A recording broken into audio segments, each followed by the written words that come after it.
I need something to prop you up.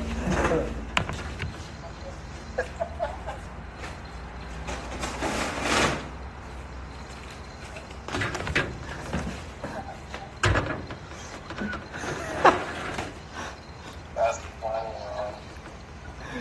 It's super funny.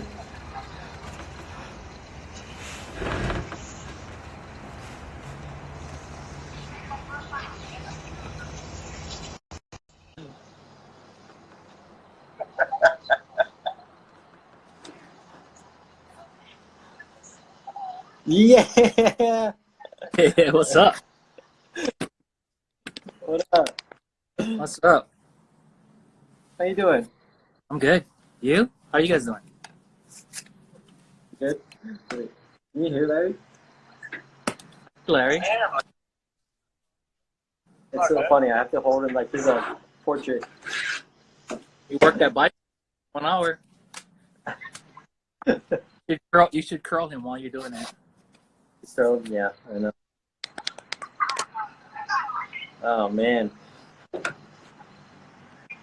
How's the weather? Is it hot? Oh, Where, Sherwood or California? And I was found a new spot. Went around the house, Yeah, Sherwood. hiding in the shade. Perfect. Overcast. Awesome here right now. Larry's at Sherwood's.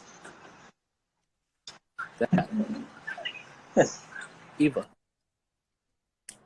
Sorry, I forgot to bring my man bun today.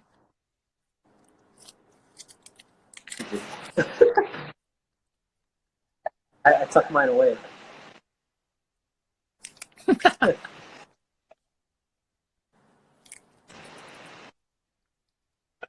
we live already? We're live. We are live. I got like I got a bunch of people already on. Ron. Brent, you're a little. Yeah. Brent, Huh? try and talk. What's up? Oh, you're Can you hear me? frozen. Oh. You're glitchy. That California Wi-Fi. On your Wi-Fi. I know, man. Me? No. I can see. Hold on. I got like this. Fuck you. Hold on. I'm in a bad spot. Yeah. That's... Is Oh. that better? Well. Yeah. That better? That's better. Okay. Yeah. How's it for you? I just spun around.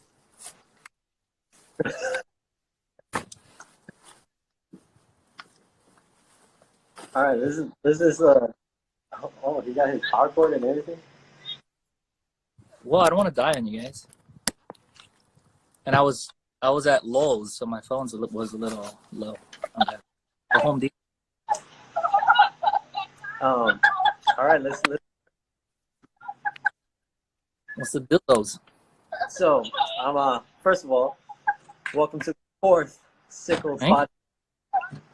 Yeah. Today, we have Jason Ulep, aka Newkon, aka Mr. Hypersquad. That's old. That's old. Smart Filipino. I passed the Mr. Hypersquad on already. Not that one. If you don't know who Jay is, he's a co-founder of Hypersquad. He's also amazing artist. You might have seen his work or some of his designs. Companies like Collusive, Fox, Maui and Sons, Skechers, Town and Country, and currently Bands. Or on the side of the freeway. On the side of the freeway.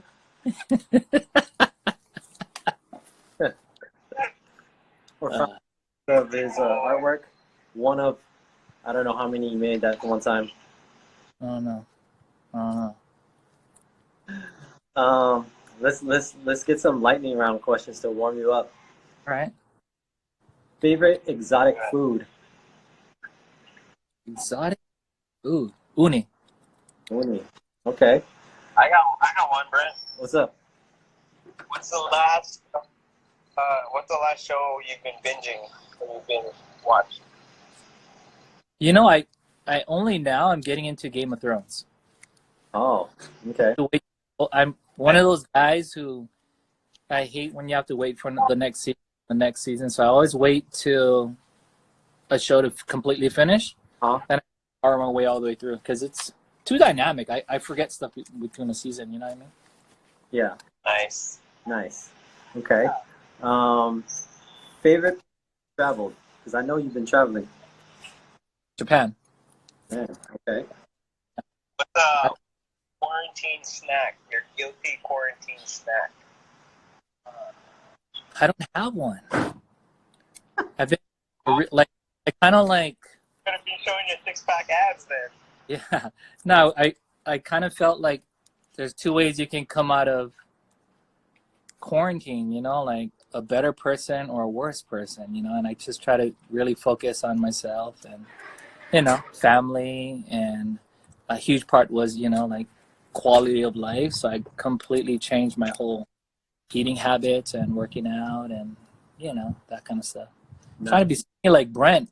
Me and we got this roller coaster. We go up and down. Brent's never looked any different for the last 20 plus years that I've known him. Yeah. That's not true. True. And I've been trying to like come out of this quarantine looking different too. I've been like trying to work out.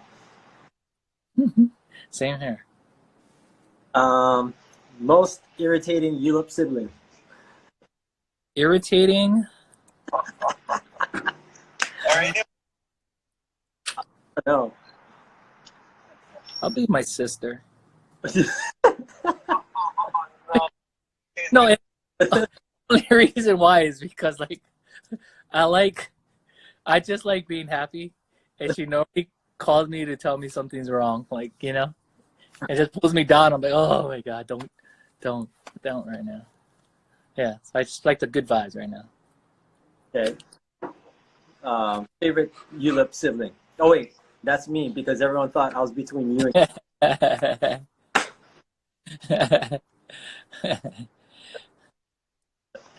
Nah, to be even as irritating as my sister could be, all of them, they all have, you know, amazing traits. So yeah, I'll do them all the same. and our leg. Jason, what's one thing you miss about the dance life when you were a director at Hypersquad, when you were the director there? What's something like you miss when you think back about directing Hypersquad? Easy, it's just the kids and the family. Like more than anything, you know, just like touching people's lives, you know, being a vital part, especially seeing them grow up. You know, when I had them when they're 5-year-olds, you know what I mean, 6, 7, 8, 9, whatever they were, and now they're all young adults and they're, you know, doing stuff in this world. You know, whether it's being a successful dancer in the community or traveling or touring or whatever it is, to, you know, being established in a career path that they chose outside of dance, you know. And I just feel like part of that whole mentorship and being that big brother, dad figure, whatever it is, you know, like it's just so gratifying. And I miss that. I miss being able to be a part of all these kids, man. Yeah, that's the hardest thing. That was the hardest thing to leave, you know. Hawaii was leaving the studio, to be honest. Yeah. Wow. All right, you got any other lightning questions, Larry? And I miss Marcelo. I just saw he came on. From Hawaii. This about Hawaii. What? Family and people. Like that was my hardest adjustment. Now, I mean, not so much where I live now, but when I first moved out here, I was kind of thick of it, you know, and I was in a fake scene, I think. You know, I came up with a brand, and it was all show. You know, it's like, what car do I have? You know, like, or, you know, who are you hanging around with, and who you attaching yourself to. So I felt like a lot of people, when I first came up here, weren't real, you know, and that, you know, it's more about what can you give them, you know. Yeah. What do you have to offer me before, you know, they let you in. And that's completely opposite. I mean, you guys know back home, you know, it's like, what can I give you? What can I help? How can I help you? You know, our mentality, I feel like I mean, not all people. I mean, I'm not saying in, just kind of overall in general. It's like I went through a hard part when I lived out in LA, like downtown LA area. And I think it was. I mean, it was the scene that I was in. It was a group that I was associating myself with. It was the people I was in. It's that fast, more fast lifestyle. Yeah. And now I'm out in the OC, and it's completely different. Now it's like awesome people, beautiful weather. Like it's a lot better now. But I still miss that about Hawaii. The people, that's for sure. All right. So then, let's start from the beginning. How did you start dancing? When I was in high school, my brother and my best friends started a dance group, and they're going to enter Brown Bags to Stardom. And I was a total jock at the time. I only played sports. And disclaimer, real quick disclaimer: I have a gay brother. I love gay people. Like, I love they've been a part of my life my whole life. But at the time, I was a lot more ignorant, and I didn't know anyone who was gay back then. Yeah. And that was my thing. My brother and him were gonna dance. I'm like, bro, those are only for gay people. Like, what are you doing? Like, I thought like people are gonna mock them and laugh at them, and I'm trying to be that hardcore jock. I play football, you know what I mean, and stuff like that. And it was so crazy because they end up entering this big dance competition that I'm expecting them to be the biggest jokes, ever. And they win it from our high school, and they make it to the finals, you know what I mean? And they do good, they do well. And then when we'd go out, it's kind of like every girl was like, hey, those are those guys, Club Supremacy, you know what I mean? Like, and they were like getting every girl wherever they went. Yeah. There was like Aloha Tower, like there was all these high school dances, you know what I mean? And like they'd walk in and kind of corny now, but they'd be all wearing the same outfit, like walk Boys to Men, or you know what I mean, like one of those like little entourage, and people were eating it up, and they could just, dude, every girl would want to get with them. And then that was a quick reality. I was like, my brother graduated, and then the group was gonna do a new group to enter Brown Bags again, and then I was like, hey, can I dance? And that's what kind of started it, for sure. Okay. So then from there, like, what inspired you to start Hypersquad? I was in college at the time, and my good friend, they had opened up a dance. Well, they had a studio that had been around for a while, and it wasn't really his studio. It's his family studio, right? And there's his sister was doing big things. She was traveling and in shows, and she's on TV, and like idolize her. She was younger than me, but I idolized what she was doing. And they were looking for a teacher, and my homie who used to be in my dance group was like, told his mom, he's like, hey, I think you should ask Jason to teach at the studio, because he wasn't dancing anymore. And then I started teaching at their studio. I taught there for a little over a year, and I kind of prepared them for a big dance competition. They did well, they did well at the dance competition, the numbers that we created. And, we had, let's just say we decided to go our own separate ways after the competition. They had their plans on what they wanted to do. I had my plans, what I wanted to do. I didn't think I'd be dancing or teaching anymore, and a few of their diehard families were like 4 of them, they were like, hey, the parents came up to me with like, would you be interested in training our daughters to compete? Competition's coming up. And I was like, okay. I was like, well, we don't have a studio or anything. And then we just kind of did it in their garage. And then we showed up at a dance competition, and I think we were kind of, people just kind of looked at us. They kind of knew who I was. The dance competition they had heard, and I think the dance competition had a bad taste in their mouth from what they heard. Wasn't like, oh yeah, we know of you, like, yeah, you're that guy that, took those kids, whatever. I don't know. But long story short, we did well.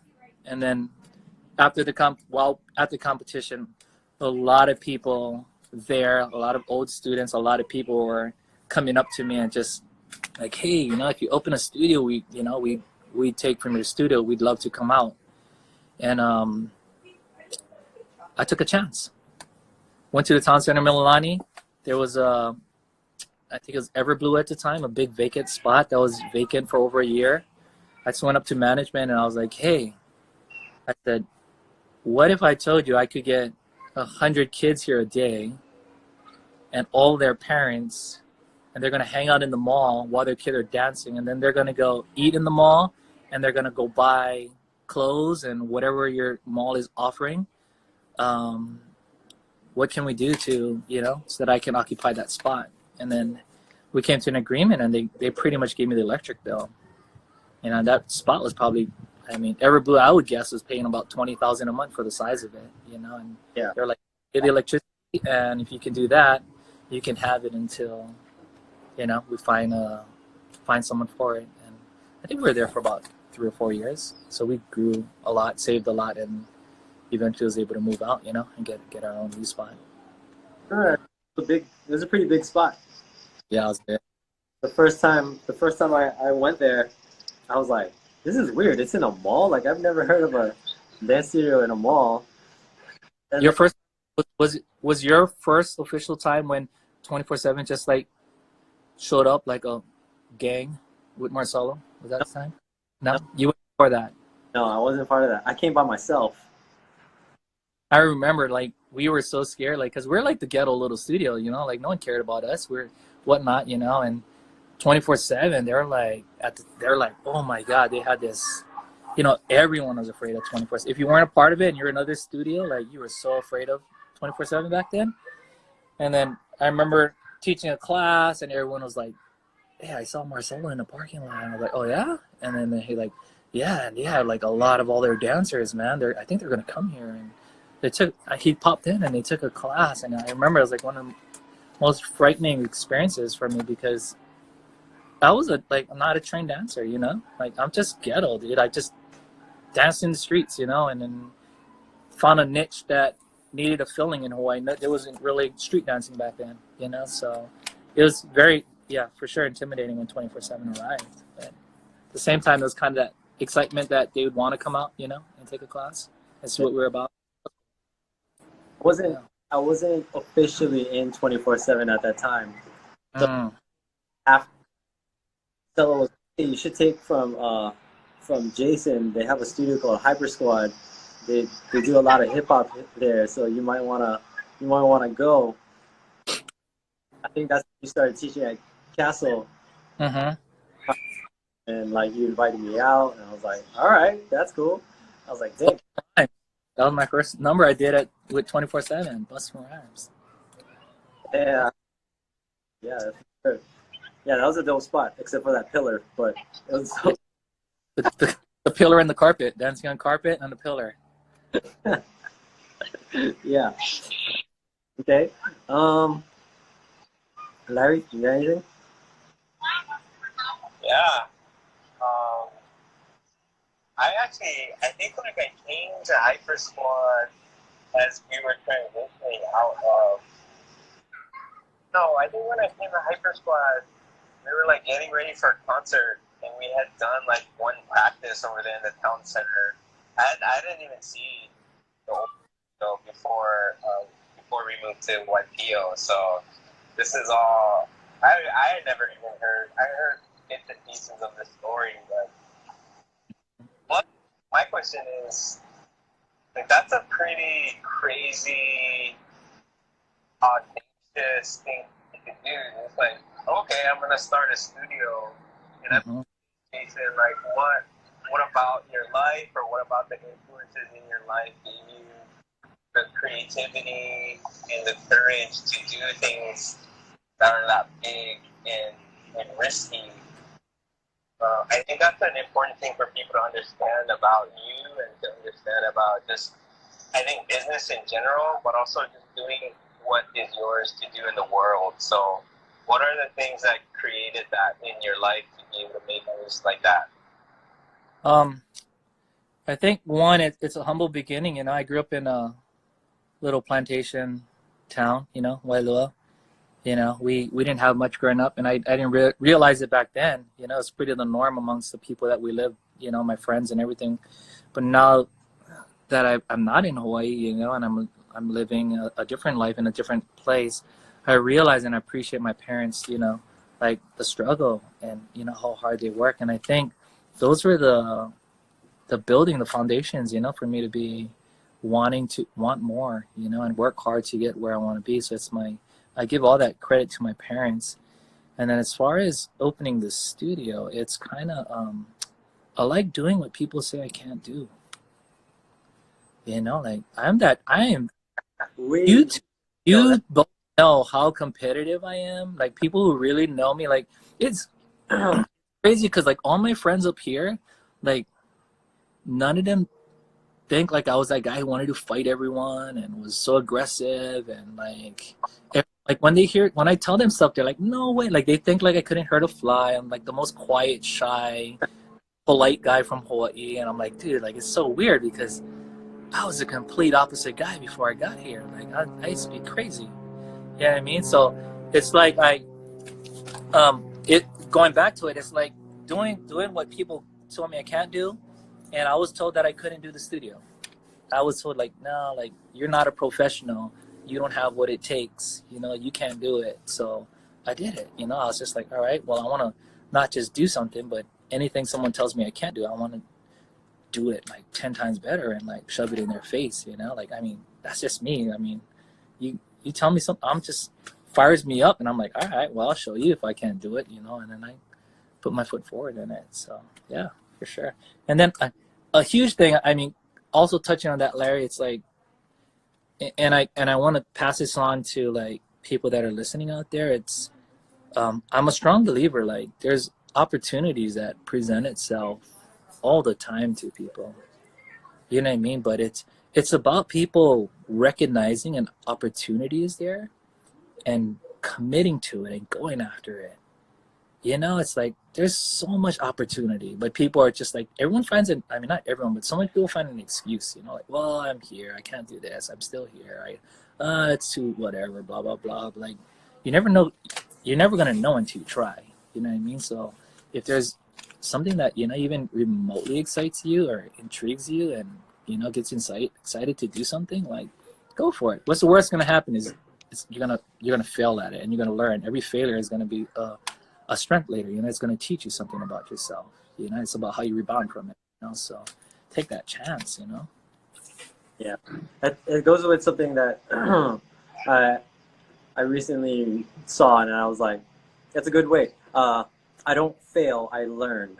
That's great. Yeah,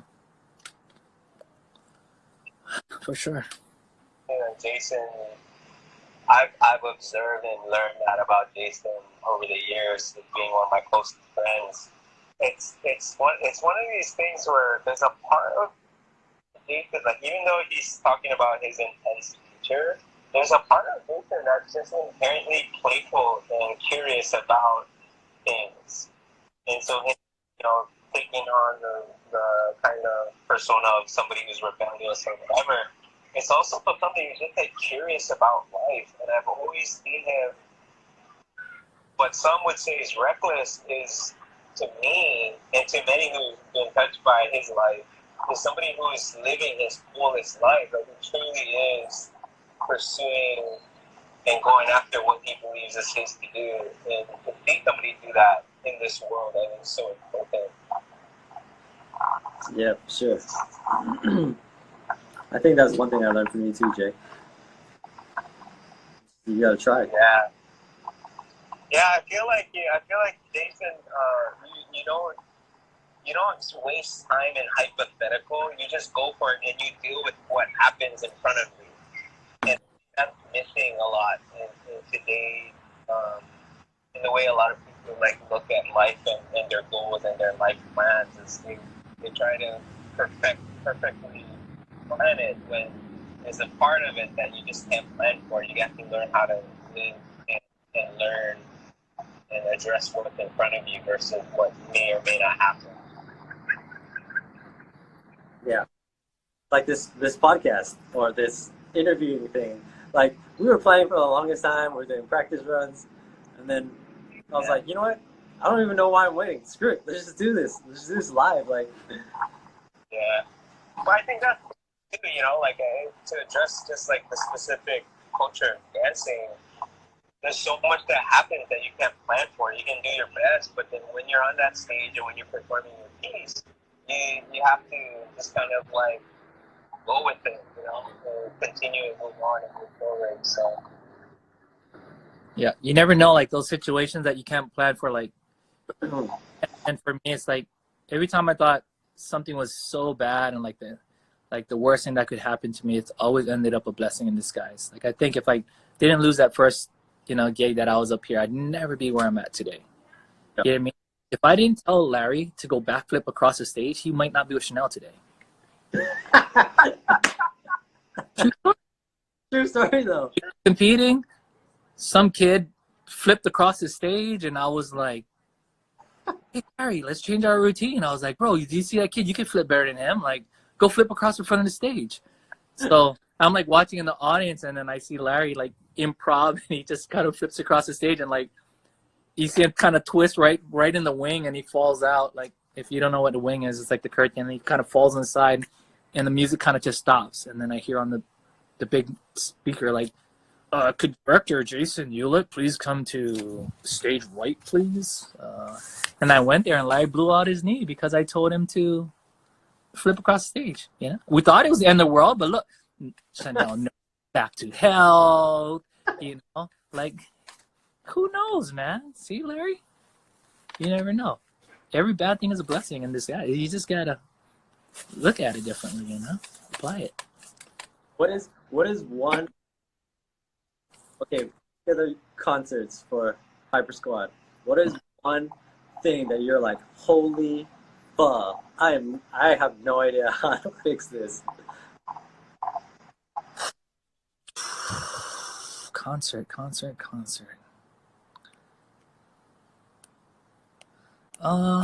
Maybe not necessarily a concert. It could be when we used to perform at World Cafe.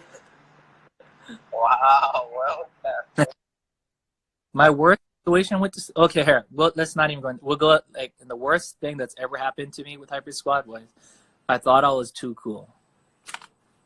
It was a point when I had 4 students out of a garage, and the studio like blew up quickly, and it was like we're quickly becoming like the biggest studio in Hawaii. Like we'd show up, and like you knew Hypersquad was there. You got 400 kids walking into a dance competition. It's like, oh crap, like. And then I think my ego was getting the best of me, like I thought I was too cool. Like the way I started treating people, I'm like, I'm the boss, I'm the director, I'm Mr. Hypersquad. Like, and when parents wouldn't talk to me, like students wouldn't talk to me, like everyone like was so afraid of Jason. It was just like, no, you go talk to Jason. No, I don't want to. Like the dads were like, no, go talk to him. Like, no, you talk to Jason, So it's kind of crazy. And then I thought I was kind of living my best life, I think, at the time, for my age. I was at the nightclubs. I'm like kind of the cooler guy. Oh, that's the guy that has Hypersquad, and like these kind of things, and everything was just kind of snowballing. I was making money that I never thought I'd ever make, at the time. I was young, and I thought I was too cool. And because of my attitude, I lost my dance studio in YPO Gentry. I got into a little, conflict with our management over a stupid parking stall because I didn't want my stall moved over, like 3 stalls over, because I've always had this stall, and because of that I lost the studio. And it was because that stupid stall, and I thought I was so, like, no, this is my stall, I've been here forever, I paid for it, and like, yeah, lost the studio and went from like having 400 or 500 kids dancing at a studio, like not ever worrying about anything, and I have all my financials, everything was all great, till it being pulled away. And when that happened, vacancy in Hawaii was like for a studio, especially where I was at, where we needed to be, it was like 1%. And even that 1% was like, okay, now it's next to a construction thing or next to something else. So no one wanted a dance studio because of the liability of the kids. So like Hypersquad was like homeless for a year, I think. I think we're like homeless for a year, and we kind of like we practice at parks, and it's like or we'd get a spot that was available for like a month or two, and we knew we're going in there, and that was an old auto shop, and it's kind of like we're in there and we're all like, oh man, this place is ghetto, ghetto, ghetto, but we wouldn't want to fix it because we knew we were gonna leave. But because of that, new people that came in would be like, oh, Hypersquad's ghetto like this place, so they wouldn't stay. Yeah. 2 months later, we'd be somewhere else, and then we wouldn't have a studio. And 2 months later, we'd be somebody else. And it's kind of like working out at the gym. You fall out for like 1 month, it's hard to go back. So I went from having like 400 or 500 students to like probably less than 100 a year. I had like straight up, like it was so bad. Like I got gout that year. Yeah, I had gout. Like this is not an exaggerated story. Like I ate 1 meal a day probably for like 3 or 4 months, and I'll never forget it. I'd go to 7-Eleven like midday. I'd go in and I'd buy the little packet, that little bentos that they have, the cone sushi, that little triangle sushi with the ume, a little bit of egg, and 3 little smokies. I swear to God, that was my 1 meal I ate a day for like 3 months. Every day I'd go in because I didn't know, like where that, I was blowing my money. Like I didn't care back then. So I didn't have anything saved. I need whatever money I did have, I had to pay for my house, where I rent, my car, stuff like that. So I couldn't take no chances. I didn't know when I was going to have a studio again. So yeah, that's for sure my biggest, craziest moment. But again, like blessing in disguise, that was a big moment that changed me. Like, you're not that cool, dude. Like, you're not that cool, and this is a reality check, dude. Like it can all get taken away like in a snap of a finger. Yeah, that's flip that around. It's kind of a big point for me to just change my life. Yeah, that's like, would you consider that the best and worst? Probably, yeah, for sure. Okay. So from there, one day, it was like, I don't know. I started drawing again, and then I was like, "What do you mean again? Like I didn't even know you, like, do stuff." Wait, hold on. These are like hella dope. Like, how did that come? Like, I mean, that was the start of what I knew of Newkon. I went to school to UH to be like a graphic artist. But I've always had and still to today, like I'm very insecure about my art. Like everything I do, I'm very insecure. Like I don't like painting live. I don't like when I paint with my friends. No matter who I'm looking at, like I'm like, oh my God, they're killing it, and I feel stupid, like. So when I was in college, like that got the best of me, and the dance studio kind of took over. So then I just quit drawing. The studio's doing it for me, and then I put it away for all those years. And then Josh moved to New York, my younger brother. He got a scholarship when he was a sophomore in high school, and while there, he got heavy into the graffiti scene. And then he was like, oh, you should check out this website called 12 Ounce, like there's all graph stuff. And he's like, you're better than half those guys, like whatever, blah, blah, blah. And then he ended up, I made an account and whatnot, and then he ended up entering me on an online battle. And I was like, what are you doing? And he's like, you have to do it now because everyone's going to think you're a punk, like if you don't do it. And then I entered it and surprised myself, I won. And I was like, oh, this is kind of cool. And then I would do it all the time.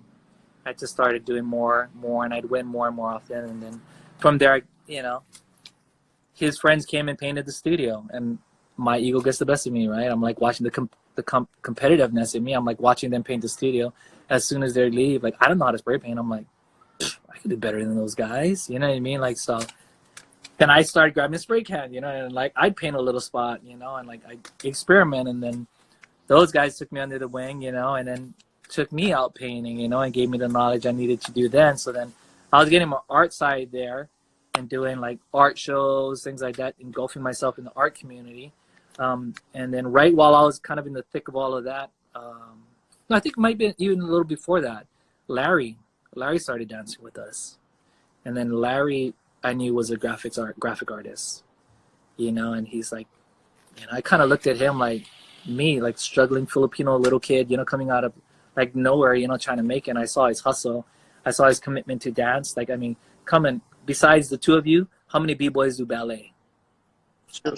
I'm saying, and that was the two of you. You know what I mean? Like, what's up with these guys? It's funny, dude. Like, that's weird.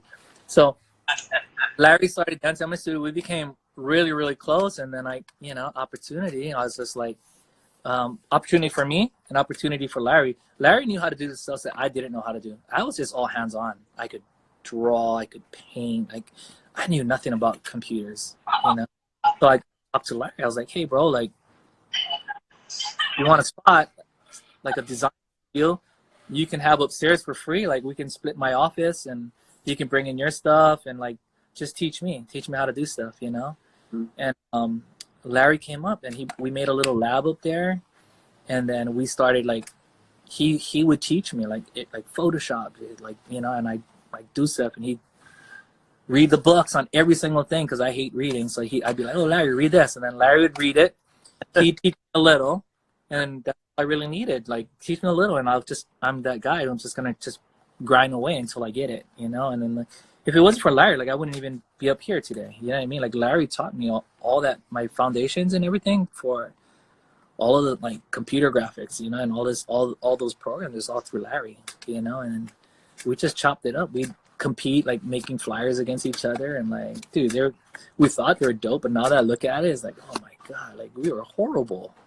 Like, we were pretty horrible back then, but like those kind of things, like, it's just like, that's what kind of got me to get up here, and then by chance, connection with the dance community, America's Best Dance Crew is going on, like a brand that was connected to America's Best Dance Crew found me, and then they, threw it up. It was like, hey, like, we want you to move to California, like, Yeah. I was like, okay.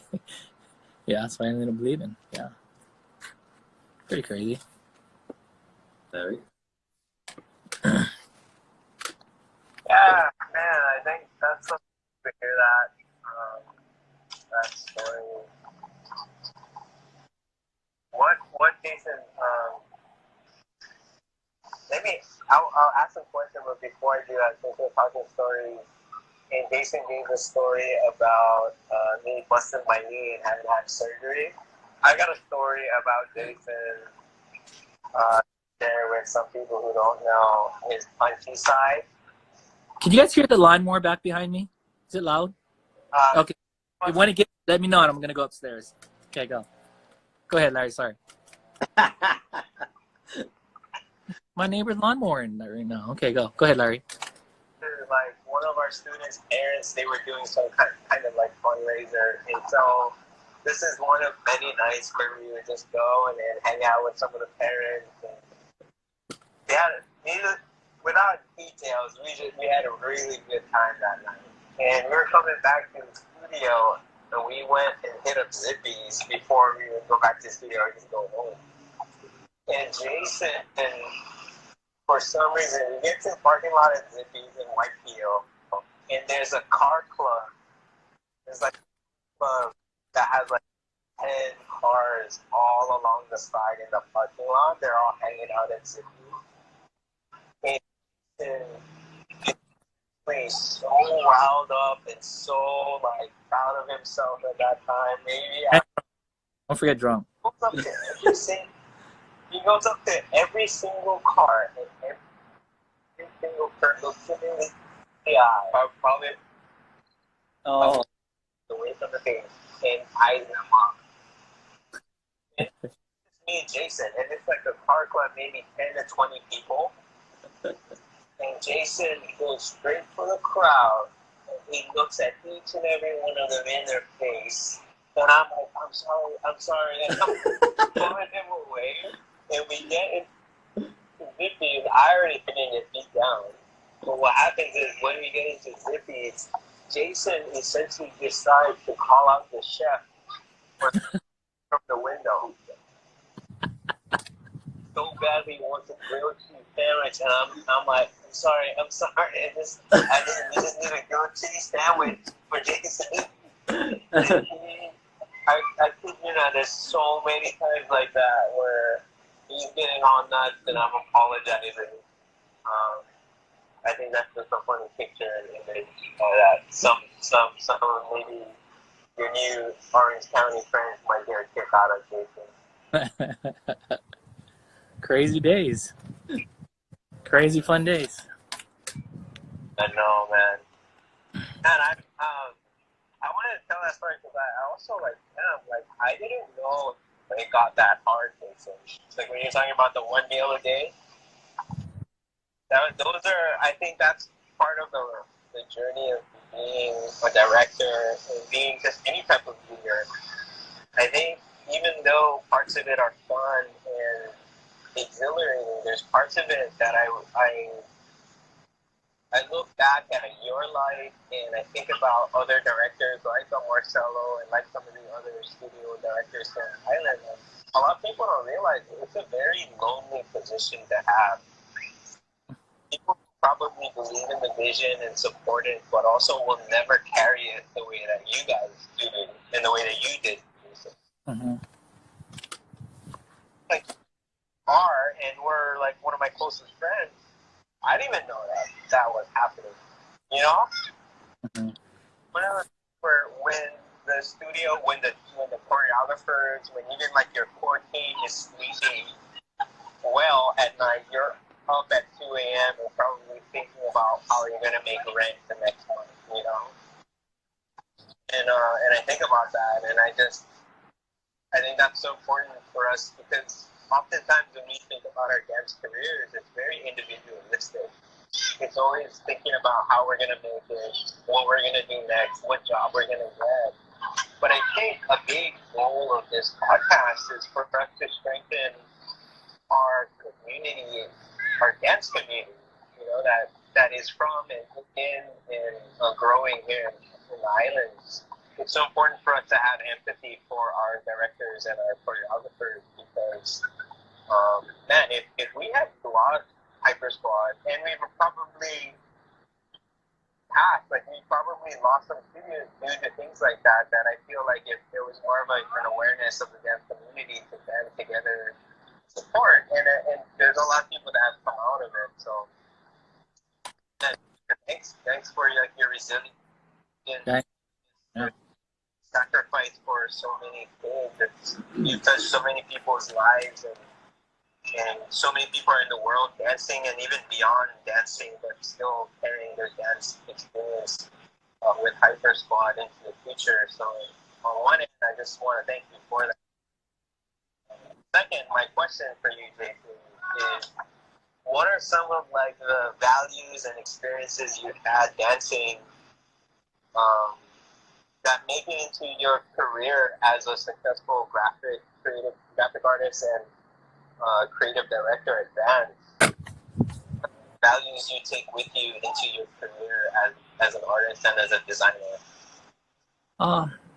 I think for me, it's one is like work ethic, you know, and I don't know if it's just me, but I feel like everyone all the people, now it's getting loud. Do you hear it?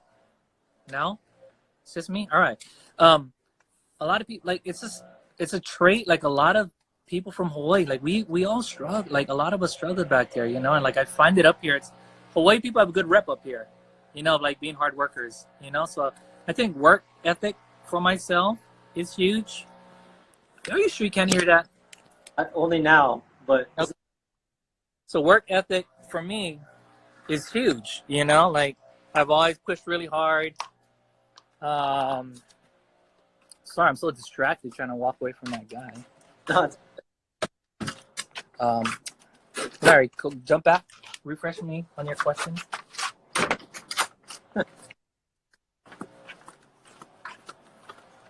Is that better? Yeah, you're...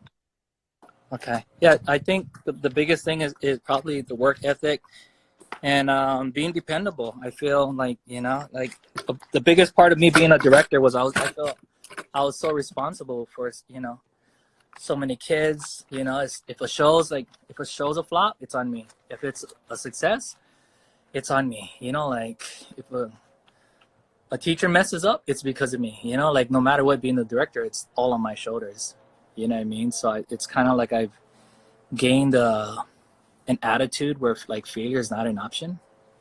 You know, I've figured out like, you know, like if you want it, like there is a way. You know what I mean? Like there's a way for everything, and I think that's probably my strongest suit, probably.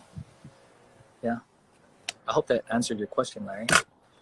My brain got scrambled by the blower guy. Yeah, that's. Yeah. Let's see. 13 minutes. I don't know, man. I think I'll say here. Let me say this. Like, okay, so when we're talking about like Larry, you're talking about the directors and stuff, right? Like, you know, like people don't. It is a lonely position, and people are like never really aware. And I think you folks as choreographers can probably attest. It's like people are like, especially if you're in the dance community, like it's so hard to please everyone. And if you're that student in the class, it's like, oh, that choreographer has favoritism. Like, you know what I mean? Like, yeah, think about it. Like that choreographer has like 20, 30 people that he needs to make happy in the routine, you know? And then each one of them have a parent. So then that comes to 60 people, you know what I mean? Comes to 80 people because you got a mom and dad and whatnot, you know what I mean? Like, and until you become a choreographer, then you realize, like, holy smokes, like, you know, like the hard work and what it takes to be a choreographer, you know, and then vice versa. As a choreographer, you probably bitch and moan about your director, like, dude, he's such a jerk or whatever, you know, and you think you can do it better. And, you know, there's a bunch of us, and I know, you know, like Hypersquad has had spawn offs, you know what I mean, of kids that have left our studio, created their own. I know Nick's had the same, you know, like different, you know, you lose your some of your students, you know what I mean? And it's like, yeah, no, we can do our thing. And it's not until you do it and now you're the director and you're the owner or whatever it is, and you start realizing, like, holy smokes, like the stuff that, you know, that bothered you and got you upset or, you know, things like that, you start realizing, like, dude, it's not that easy. Like, so I would say, like, have empathy, you know, like I did it for all these years, and I can't tell you, like, there hasn't been a time that my best interest wasn't the kids, wasn't the family. And I'm sure Marcelo would say the same, you know, about 24/7. I think Ian runs Toy Box, you know what I mean? Ed Nix, whoever, you know, Sabrina Star, like we do it all for the kids, you know, and that, I think that's huge, you know, like going back to Larry, like the things were all part of the journey and stuff like that, where he wasn't aware. Like, it's so crazy because if you think about before I lost the studio, I hadn't worked in years. Studio is my work. I woke up at 4 in the afternoon, walked in, people taught the classes. I taught 1 or 2 classes here and there, you know, chilled, you know what I mean? Like, it was so easy life. I was just getting fat and like whatever, like living. But when I lost the studio, like, and then and I was looking for a studio, I started working at the Deaf and Blind School only to be open up a dance studio.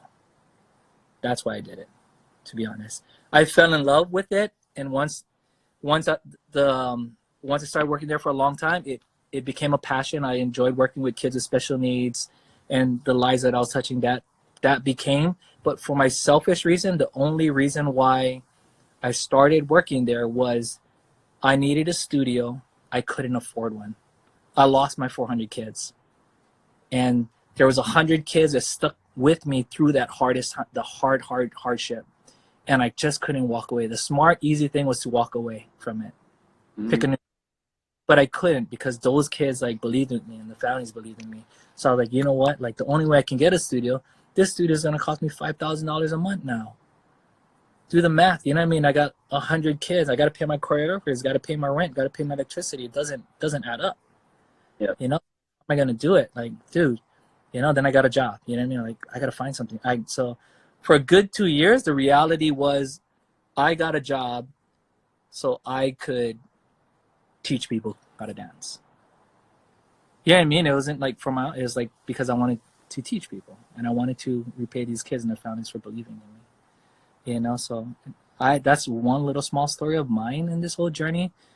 I know Marcelo's probably got so much in his pocket, and all the other directors and choreographers and all you dancers too, you know, but Island's too small, love each other, you know, like,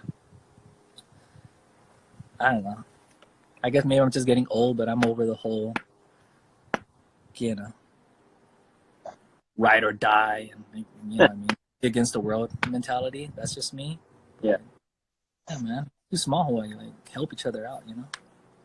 I think it's still slowly getting better. Mm-hmm. There's things that are in motion that have kind of put the dance community a little closer. Lesson when I was in LA. That's one big thing that I learned. You know, like I was ride or die Hypersquad and 24/7. That was kind of weird because there wasn't very many of us doing multiple studios Mm-hmm. in LA, and I'm like, you'll take class for anybody and no one cares, but you're still loyal to your company. Okay, I think I can get down with that. Like, you know, and then moving back, like I think that just stuck with me. You know. Yeah. I'm hoping like through this whole like Corona thing too, and I've been like way more involved, like following the dance community in Hawaii now than when before all this happened, and I'm watching everybody's live dance classes and stuff like that, and it's really refreshing to see like different deep like people that I thought had beef with each other or not friends with each other, like guest teaching on other people's platforms. You know what I mean? Like, oh, I'm teaching a class at Hypersquad today. I'm like, well, I thought they didn't even like they weren't like cool anymore, and now they're teaching a class online. Help they're giving back to the studio to help them pick their path, and vice versa. Seeing one studio try and help promote the other studio. Oh, send us your stuff so we can promote it on our end. So like I think that's so like pretty amazing. I hope it's a good stepping stone for everyone. And like. Oh yeah, for sure. I think that was the biggest thing out of this whole thing. I was like, wait, we're sharing other people's schedule? Like, I mean, like this is very new, but like it's dope. Like I'm so glad like it's happening. So yeah. And it's at the hardest time. It's like I don't want to share because only people gonna donate and Venmo so much. So if I put 24/7 schedule on there, they might not donate the $5 that I needed to keep my studio alive. You know what I mean? But everyone's like doing it, like which is awesome. Right? Yeah, it is awesome. So, question. I hope that continues once this is a little different. Sure. I mean, I don't mind the competitiveness, but not on the negative side. Yeah. Competition is good. Yeah, for sure. Yeah. It was for like your studio, where like 24 is like Hypersquad would have never became who we, elevated to where we were. And it's that, I think that friendly competition, I mean, it wasn't always friendly, but I mean, it was that competition, like just you learn, and everyone keeps elevating. And I'm glad to see it still going, like, yeah, for sure. I like seeing a competition and then like a choreographer or something from that studio that they just competed against each other is teaching at the next studio. I like that. Yeah, I like that. Dude, we got like 5 minutes. What is I guess what's one more piece of advice that you give anyone that's thinking about diving into this whole dance world, or just in anything I guess in the artistic sense? I think an important thing is remembering like it's all part of the journey. Like I've learned like not to burn any bridges anymore. It's like there's so much people like I was so upset at before, and for whatever reasons, but like for example, first company brought me up when they screwed me. You know what I mean? And I was so bitter. I was bitter for like 5-6 years, and one day I just called them up. I was like, hey, let's go have lunch, and kind of talked it out and stuff, let them know why I was upset, like hear them out why they had to do what they did, and like just come to that point in life where like, geez, like don't burn a bridge. You know what I mean? Like you don't need that negative energy, like stay positive, and just remember like it's all part of the journey. Like every one of those things was like a huge stepping stone for me up here. You know what I mean? I started with Calusa, went to Maui and Sons. From there, I went to Fox. Did in between. I did stuff, with Town and Country, Skechers, like like in between the roads, like filling in the gaps, those companies. And then like to say like a lot of that stuff didn't line up correctly, you know, and I left. And when I left and or I had to leave or I was pushed out, whatever it is, you know, like I was bummed and I was, you know, I could have been, you know, spiteful of it or whatever. And I decided not to. And because of those bridges, like I look at it, those bridges, some of them connected the dots for me to get to Vans. Those are people who told me about Vans or recommended, or somebody from that company was at Vans, like, hey, Steve Andorn is looking for a new guy, or, you know, like these kind of things. And it just kind of all aligned, you know what I mean? So, yeah, just remember, it's all part of the journey, dude. Like, yeah, everything's a learning thing, you know? Like, just try to look at a positive out of things, you know? And if it is negative, use it as motivation, you know? Sure. Larry? We should end it there. Thanks for your time. Thank you. Thank you. Done. And we got to have you back because there's way too much more stories to tell. So hopefully you can join us again for another one of these. So when we do it again, first you're going to have Marcelo on here one day. So he's going to his stories and everything. And then finally we're going to do it where I want to be same time as Marcelo's and we can trade stories because we have so much history and I think it'll be really fun. Yeah, we might have to. Well, hopefully we can get Marcelo on this because he straight up told us no. Tell him if he doesn't, then I'll come back on next time. I'll talk smack instead. That'll be so positive vibes. I'll talk smack until he comes on. In the office one day, we told him about this. We were so excited, me and Brent, and he was like, nope. Yeah, nope. Like, no, not gonna happen.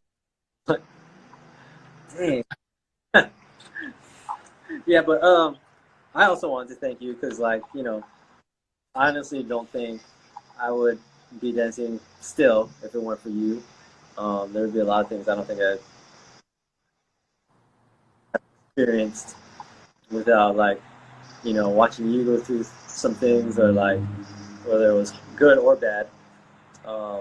And then, you know, you always gave me the opportunity to be a part of your family, especially, you know, like with mom and pops and like that family, but also the Hypersquad family. So, yeah, I just want to thank you for, you know, everything. Same here. Thank both of you guys. You know, you guys been my brothers through the thick and thin. You know, hasn't always been easy, and you know, I think we all grew together to be three great dads. Hopefully. And doing all I think all three of us can happily say like we're all doing stuff that we want.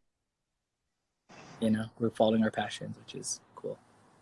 Not too much people can say that, right? Yeah, for sure.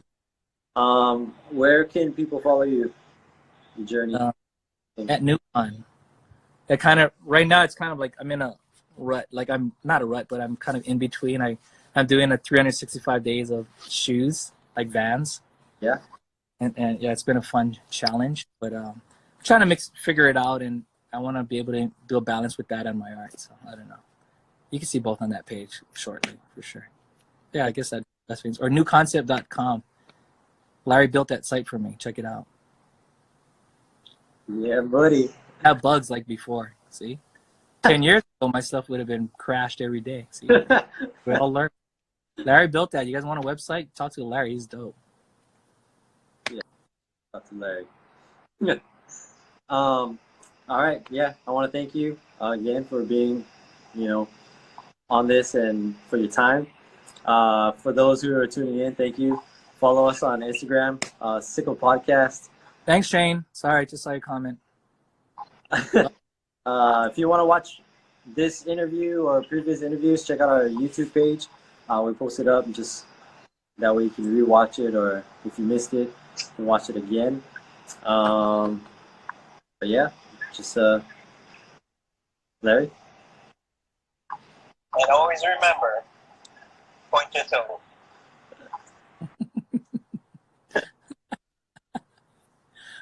Even when you're flaring. Yeah, Larry. Even when you're flaring. Exactly. All right. All right, guys. Thank you. Love you guys. Thank you. Love you. All right. See ya. Bye.